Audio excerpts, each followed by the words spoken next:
Meriah ya, Pak. Wah, pintar banget wong dari kene iki. Warga kene iki seneng karo budaya kok, Mas. Ya, tapi ini kok setengah jam ya, Pak.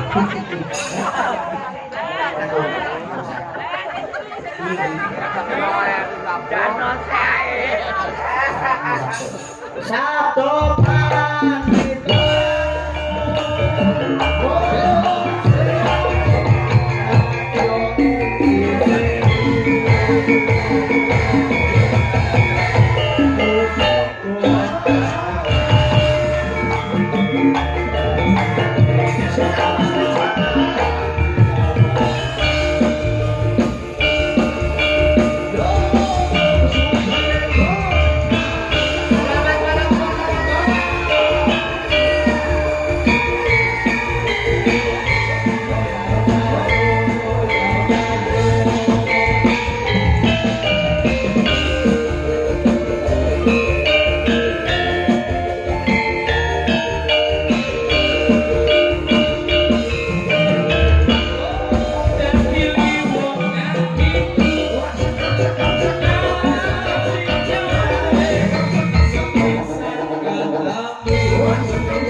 Hebat banget ditimbali Bapak Parmin. Matur sembah nuwun Pak Parmin kalian Ibu Suminah. Sumringah.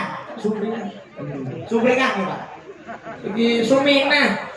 Suminah iki acarane tasaturan. Nggih. Ruwatan. Ruwatan. Sampun paripurna. Niki cetha nek Bapak Parmin niku pengen sehat seger waras mlane kang putra dipun ruwat. Heeh. Dua kabeh sengkala kedana kedini. Iya, wong Jawa ngono ya apa nek sing dipilih pagelaran wayang kanthi jalan Ki Eko Kondo Prisdianto saking Tulungagung Kawinduan dagelan kondang sapa Blora. Matur sembah. Lamun ngoten lho Awakmu ki tak unggahke. unggahno piye ketok kono wis dilokne. Piye? Dagelan cilik-cilik. Aku jane Wis grok ki apa mungkae Rodok Pak aku. Napa mulai saged sowan wonten Ponorogo Bumi Reok Kota Santri. Lho, ora ngerti to ya? Delok Google kok, Pak. Yo pengalaman. Pengalaman Pak. Soale mriki kondange Pondok Gontor gitu. Mak kula gumun perjalanan mulai mlebet Ponorogo ngantos mriki kula pados masjid mubeng-mubeng kok mboten enten to, Pak. Lho, Iki masjid murid-murid langgar bubar ki daerah kene lho, Mas. Padahal iki tegese akeh lho. Lah tapi mboten sesuai dengan julukan kotanya, kota santri. bener. Lah kula golek masjid mubeng-mubeng ora ana. Kamu ngerti-ngerti lho. Iki kowe arep salat teko kene. Iya, Arep salat. Yo aku kan anak langgar butuh masjid. Waya, raimu koyo padasan. Ora, sing kok ngene golek masjid daerah iki piye? Lho, sing muni ki enek sinten? Lah ngene Lah lho. jare kowe golek masjid mubeng-mubeng kono kae ayo masjid iki. tengok. Aku lho tengok-tengok. Loh, piye to? Aku golek sing mubeng-mubeng ora. Lah nek mencite mubeng-mubeng terus bodrek ke sepiro? Ngawur wae sampean iki wis Mubeng-mubeng ora enak. Mboten entene sing tengok-tengok. Iya, Aku lho mubeng nek sekek masjid tok madhep ngetan kabeh. Umane yo kiblate ning Kono kono. kono. Etan kulon-kulon kidul kuwi kiblate awake dhewe. Iki lho sambung rapete karo tasyakuran. Nggih. Wataki senajan sampeyan iki diarani apa jeneng cilik-cilik utawa sing nom-noman. Gunakanlah kedewasaan dalam hal berbicara. Matur sembah nuwun. Nome umur ora ndadekke pengaruh. Kita mengenyam marang kadewasaan yang pikir. Saestu mantange Bulimbo menika kula saestu matur sembah nuwun salam hormat kula kagem sedaya warga masyarakat ingkang wonten laladan Nongkodono. Nongkodono Kauman nggih Ponorogo matur sembah nuwun. Assalamualaikum warahmatullahi wabarakatuh. Waalaikumsalam. Ono santri iki salam diutamakan. Oh iya salam.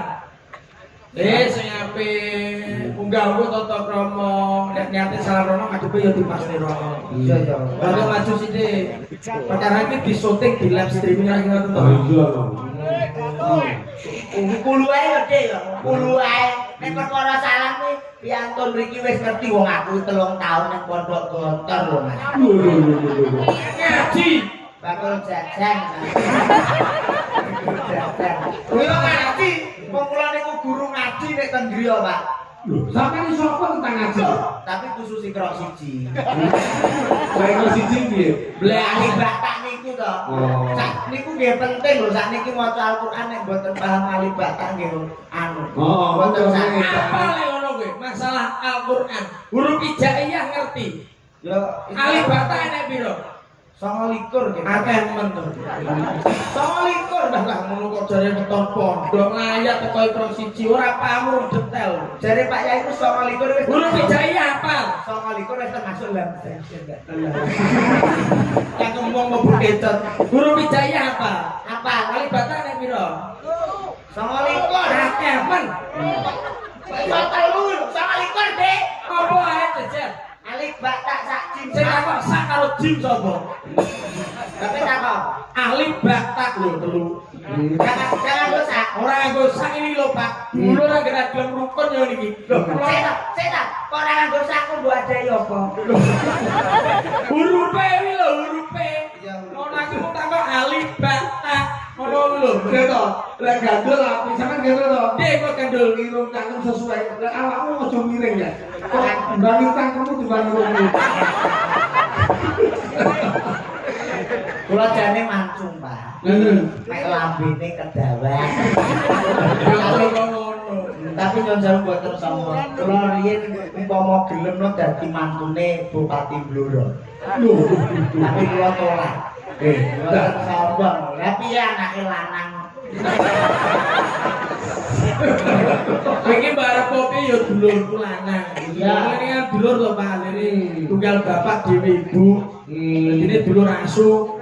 apa kuwi? Dulur asu. Terus asu. Tunggal bapak dhewe ibu niku dulur asu. Istilahnya. Kula dulure iki asune. Dadi awake kudu rukun kek keng omah mboten purun rukun to, Pak. Budale bareng Nah, keker ning mobil udur-uduran. sebabe. Perkara winginane untuk tanggapan derek sampeyan nyelengi tumbaske sapi. Untuk sapi babon siji. Diopeni wong loro. Bagiane wis dipilih kon milih ngarep kok mburi sendinane kowe milih ndi? Aku milih ngarep. Milih ngarep. Lah delalah sapine menika meteng lahiran, Pak. Kula kan bagian mburi. Metu pedete. Pedet bagianku. Lah kok iso dioyok geger jaluk bagian korona. Ora iso to, Pak. Betulnya masuk kok mburi. Mburi bagiane sapa? Bagianmu. Lah iya kowe milih ndi? Aku milih ngarep. Yo ten ono ngene nek pedet metu cangkem. Geger sak mobil perkara Lah aku masih kerene lho, Pak. Aku sing makani bendino nggak tak makani nganti ngiler-ngiler. Lah yo kudu trimo kowe bagiane ngarep sing mburi aku masuk lepet tanpa hasilé pedet. Kulo sak masuk-masuk angine sapi ora ngira mutah-mutah metu pedete. Mulane kowe aja geger-geger ya, Pak. Niki rencana, Mbak. Gegere kula sapi didol. Tukok ning sawah. Soale sapi Iki mumpung petuk karo bos semangka. Pak Parmin bos semangka hebat ning gone daerah Nongkodono. Masa. Iya, kita awak dhewe sawah kok digarap wong loro. Nggih, karo masuk ora. Pertanyaan kene lho, nganti 3 kali nggih Pak. Luar biasa. Mboten enten omong nggih mriki nggih. Paringe saya sedaya nggih. Amin. Lah tapi nek nganti bocone sawah aku sing rugi lho, Bang. Aku wis meneliti sapi lho. Lho, piye? Lah sampean ngerti kena apa sapi iki kok ngiler terus? Ya mergo kakek angger kayu kok mesti metu iler ya. ya mergo kakek dipakani. Salah. Dengenan kae kok. Ya mergo kejadian karo panganan iki dadi ndak alus ngiler. Mboten. Lah ya kok Sebabnya apa sapi kok ngiler wae? Sebabnya ora iso ngidu. ya lah, ya itu yang ngidoli lain. Ayo pegel lah wong sapi kok. Ora ngiler ora iso ngidu. Kowe iki lho ngono yo takon nere logika. Kowe paham sapi? Paham? Nek sapi madhep ngulon butute ning ndi? Nek ngetan. Nek sapi madhep ngidul. Yo nek ngelor. Nah, ra iso.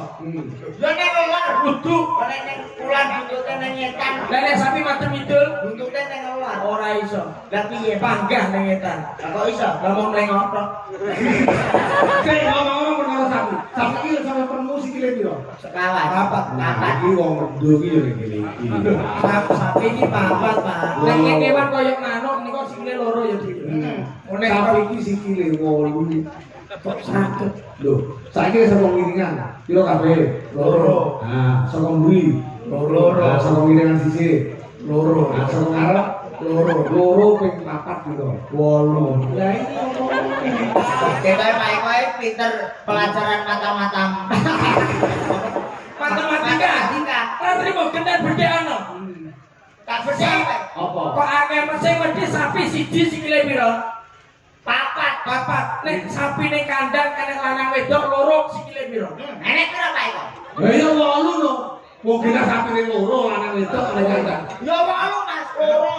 Ah, wedok padha kuculuke. Lho, Wong kandang lanang wedok lah ya 8. Wong 6, Pak. apa iso ana? Sikile kawin.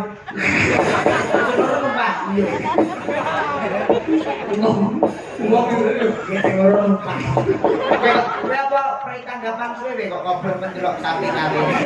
Ora lewat iki patut bersyukur alhamdulillah matur sembah nuwun kalian warga masyarakat ingkang wonten mriki saha khususipun Pak Parmin kalian Ibu ingkang sampun nimbali sak kanca. Gumun Pak, duit semangka saged damel acara kados ngeten iki. Ya, kowe kok TKT gede, Mas. Iki pas-pasne sindene wonten pinten menika Caca? 9. 9 menika umpama dijawane semangka. Iso semangka. Sama semangka. Lane bodine ya kaya semangka, semok. Nek saestu niki tenang. Apa-apa ki nek niat Mas. Aja meneh kok Pak Parmin. Iya. Tangga kuwi nandur semangka meng saadat. Niku saged dinggo umroh lho Pak. Semangka sadar iki Nggih, niku ditandur ten sawah. Dipanen niku kena nggih modal umroh. Wah, piye carane? Apa bibite gede-gede? Ya ora ya didol sak sawahe to. Mesti langsung saged budal. Kuwi jenenge ora adol semangka, adol sawah nyuk. Tekan iso umroh. Umroh yo kleru kata-katamu kok iso bleset karo Iki lho, Pak, masalah kurang karo latan iki saka ngomong piye? Biasa niku lho. Kejawen ya. Biasa Umpamane, paman apa? ya umpamane tasakuran iki piye wujudane sujud syukur. Ya. Mun nek saged mboten usah ngoten niku sedekah iki aja. Lho, Piye to? Awak dhewe wajib menyukuri. Sing dicukur sapa kae gundul kabeh. Mboten mensyukuri rahmat saking Allah. eling bahwa bondo dunya iki Titipan lho. Oh, dadi awake dhewe kudu iso membagikan kepada orang yang lain. Poine teng mriki. Nek bondo donya niku titipan sing titip sinten? Gusti Allah Subhanahu wa taala Sing dititipi umate menungso. menungso. Lah nek bondo donya niki cetha titipan kok dindum-ndumke. Lah nek sak wayah-wayah sing titip takok jabat. Ayo. Umpama jenengan teng kene parkiran titip sepeda motor dijaluk balik mboten? Jadi jalur balik lho. Umpama titip bojo ning gone maratuwa dijaluk balik Yo mboten? jalur balik lho. Lah umpama kok bojomu ki diteriterno tanggane maratuwamu seneng sama. Pripun to, Pak? Kayak dawuh para kiai dunia ini kan bondo iki titipan. 100% dari Allah, 2,5% itu adalah milik hak orang lain. Fakir miskin, ngono lho, Dik. Lah kene iku lak titipan. Lah kok sampean ndung-ndungke nek sak wayah-wayah sing titip takon terus piye? Sampeyan lho, Pak. Piye? Lah kudune piye dijaluk sekolah? Lho kudune dienggo dhewe. Lho kuwi jenenge murka egois lho. Ngene iki sing pelit-pelit mesti ngene, Pak. Bener ya omongane dhewe. Kowe hati-hati, omong-omongnya hati-hati. Iki tahun 2025. 2025 iki angkane piro? Loro 5. Nek dijumlah 9. kuwi sangat ki wis wayah. Wong ngandur ki bakal ngunduh. Kowe omong sama hati-hati kok nek ditagih karo Gusti Allah karma balike tak omongi. Lah terus nyapa? Wong ngandur ki ngunduh, Dik. Hati-hati kowe nek ngomong. Ora kabeh lah nek dicolongi wong piye. Tapi kan wong utangnya mesti balekne. Lah nek wonge minggat. Jadi gitu. Ini lho, kowe ngomong gawe kuwi mesti nganggo. Apa nek gawe iki digo? Mesti wong sapa gawe mesti nganggo. Apa jahit kae nggih klambi kok didol. Ya to wong iki pripun to Pak Kodi sekali terus to Pak. Kok dasar sak awake dhewe malah ngomong. Wong iki piye kudune piye wong? Biasa mawon. Aduh. Biasa mawon. Ini lho Dik menungso ning alam donya. Kowe nek jonto ning kene iki bocah-bocah ning dhuwur panggung. Sing nonton iki intelektual tinggi tamu. Tapi aku gumun. Rata-rata menungso urip teng alam donya niku lak padha rebut-rebutan pengen mlebu swarga. Iya, Pak. Jane ora mlebu ora apa-apa, Pak. Sesek orang mlebu piye maksudnya piye? Hati-hati Kowe siji ngomongin agama loro ngomongin negara kali-kali lho. Nah iki Wong rebutan mlebu munggah swarga terus ora sampe mlebu lha kok maksudku piye? Lho, ning teras malah iso jagongan. Ora mlebu ora apa-apa nek aku. Ora tok kuwi. ya ora tau ngaji piye. Lho, lak kulino aku guru ngaji kok siji. Mulane kowe ngerti yo swarga iki penak. Ning jero iki tak surga bot kari nggone widodari sing jagongi. Apa Pak nyuwun dituruti? Lho. Paham ora? Lah tapi aku doyan nudu. Lha terus hubungane lho, ning swarga apa sabdamu dadi, Dik? Lah tapi aku enak genine. Lah terus kowe piye? Swarga kan neraka apa piye ndi? Kandane aku milih ning teras ae kok iso jagongan. Lah nek kudu wayah-wayah Kan karo dunyo. nek dikarep nyamuk takon mlebu neraka lho. Sembrono Ora kaya ngono ya. ora ngono. Lah sembrono aja ngawur kowe. Nggih, sing baku niki Pak Parmin luar biasa. Nah, sedekah sing paling bermanfaat nggih bengi niki. Nah. Mergo nek wujude pagelaran niki dirupiahne, dindongne dhuwit niku paling mentok seminggu sesasi pun telas. Tapi nek diwujudke pagelaran ngeten iki iso gawe senenge atine wong akeh niku manfaatnya seumur hidup. Sapa wong sing gawe senenge wong akeh?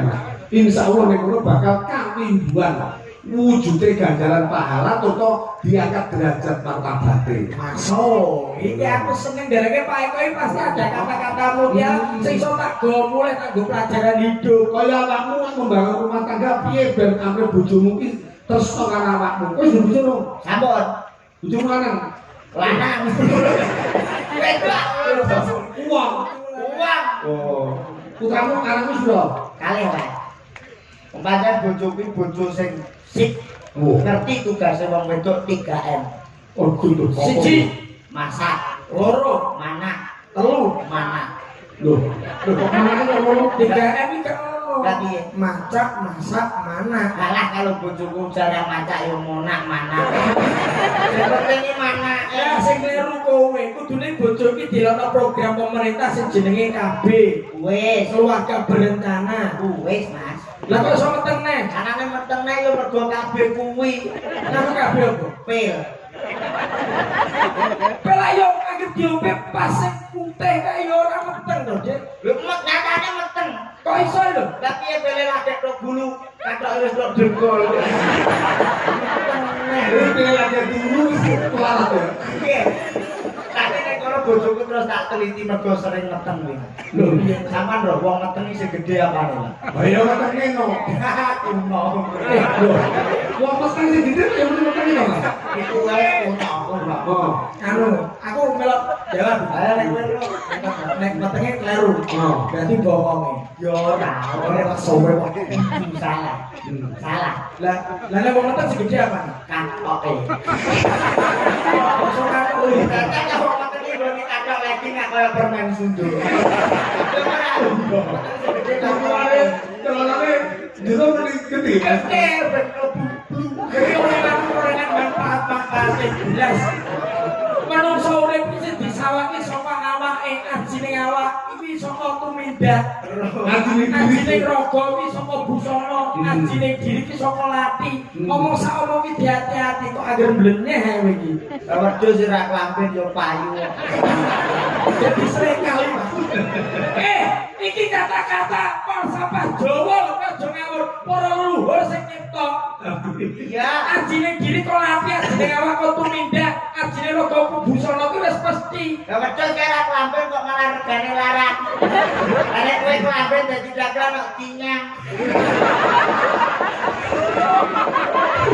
Ya karena manajemenku kowe itu. Ngene lho, tak luruskan jauh-jauh.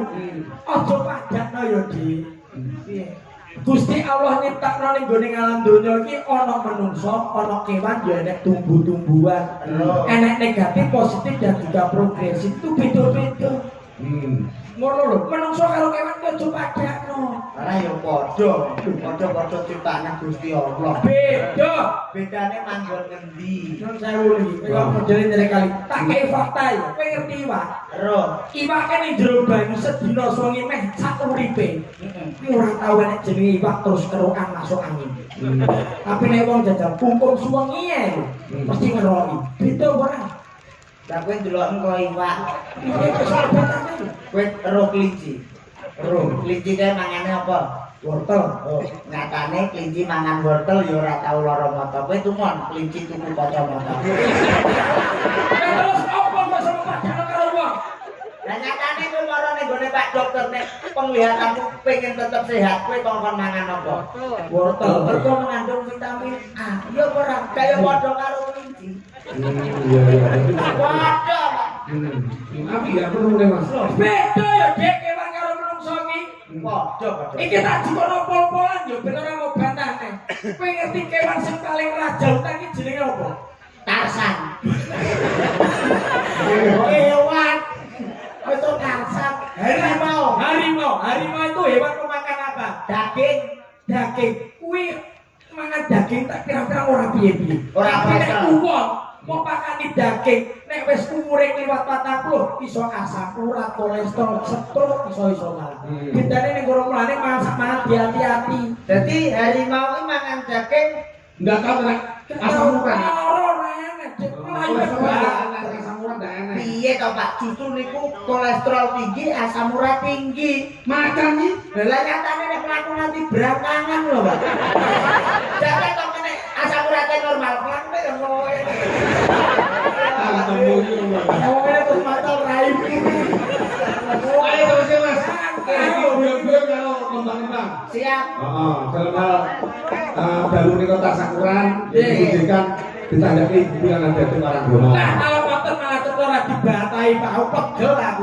Soale iki saiki kata prinsip iki angel lho, Pak. Iya to. Jare wong tuwa akeh duit tidak menjamin tentreme ati. Itu betul logika itu. Terus aku yo mikir to, Pak. Apa? Wong sing duwe akeh ora tentrem dan sing ora duwe duit blas. Ojo patir lho. Menungso wis dibantu karo pemerintah. Udah ada yang namanya rekening KPH. Oke. Bank Merah Putih ya wis diciptakno gedung-gedung gede iki dikon mek utang ora apa-apa sing penting nyaut. Tanggung jawab. Nek ra duwe, Randu yo semoyo. nek kita akeh terus. Yo banget sing dadi bange. Apa ngono? Lha wis nang duwe kono sing duwe akeh kok jeneng akeh ra isin. Alane mek utang mergo butuh duit to. Ya male kuwi Kayak ada dirang, gimana? Hilang no. Mengirim. Apa? Sing iki tepe coplok sik ben diterang. Wes. Jaranan.